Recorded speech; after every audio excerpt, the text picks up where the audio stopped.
What's up? I'm Dr. Stabile Kolwa, a postdoctoral research astronomer at UCT, and I'm here to tell you all about extragalactic radio waves that originate from faraway galaxies. I'm going to tell you how they can be detected by telescopes in a similar way that you would tune into the frequency of a radio station to, say, listen to the news, check the weather forecast, listen to some pop music, or any other kind of music you're into, or simply check out some celeb gossip. In this brief talk, I'll introduce you to the concept of a radio galaxy and show you how astronomers study them. Radio galaxies are fascinating objects. Trust me, I wouldn't study them if they were not. They were discovered in the first half of the 20th century by an ordinary person named Grota Rieber, who built his own telescope, in his back garden, mind you, as a way of catching radio waves from outer space.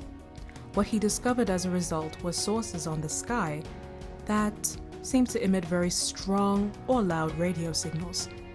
They were given the name radio stars because they looked like nothing more than point sources on the sky.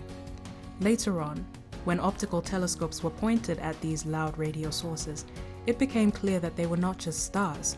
Instead, they were relatively large conglomerates of billions of stars rotating under gravity around a central point.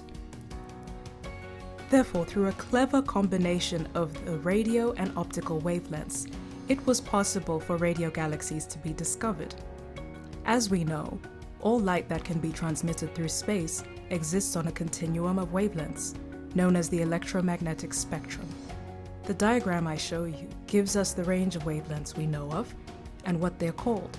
The shortest wavelengths, on the left end of the diagram, are gamma rays, X-rays, and ultraviolet light, to which the atmosphere is 100% opaque. Thank goodness for that. We definitely wouldn't be alive if that were not the case. In other words, Earth's atmosphere is our very own protective blanket and only allows visible light and radio waves to enter through it. So what all of this means is that we can observe a galaxy in multiple wavelengths in order to reveal its different components.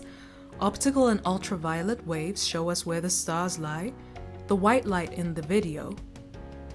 On the other hand, radio waves show us where the jets and lobes of a radio galaxy are, and that is the pink in this video. Of course, a radio galaxy doesn't look like this on the sky. This is a false color simulation, and what this simulation shows us is that radio lobes tend to be far more expansive than the radio galaxy creating them. In fact, they can extend out to hundreds of thousands of light years beyond the size of the galaxy.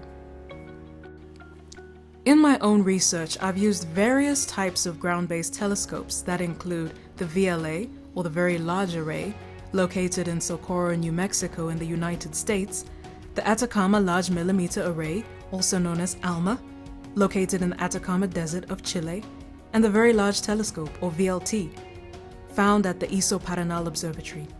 I've used these telescopes to image radio galaxies. In addition to that, I've also obtained data from space-based instruments such as the Spitzer Space Telescope, which is now unfortunately decommissioned, as well as Hubble. Still going strong. I've used all of this data to add more dimensions to my images. And ultimately, the goal of this has been to obtain snapshots of the different parts of radio galaxies and see how they operate in tandem.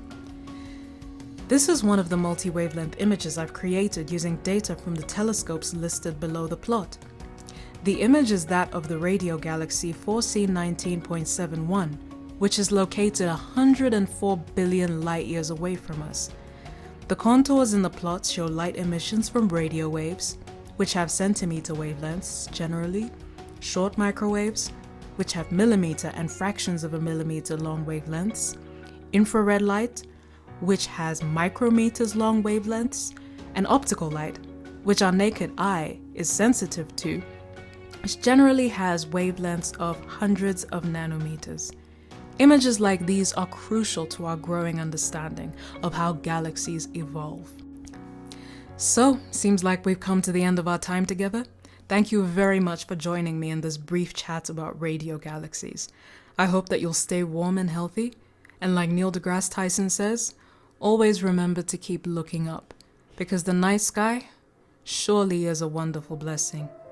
Salani kahle.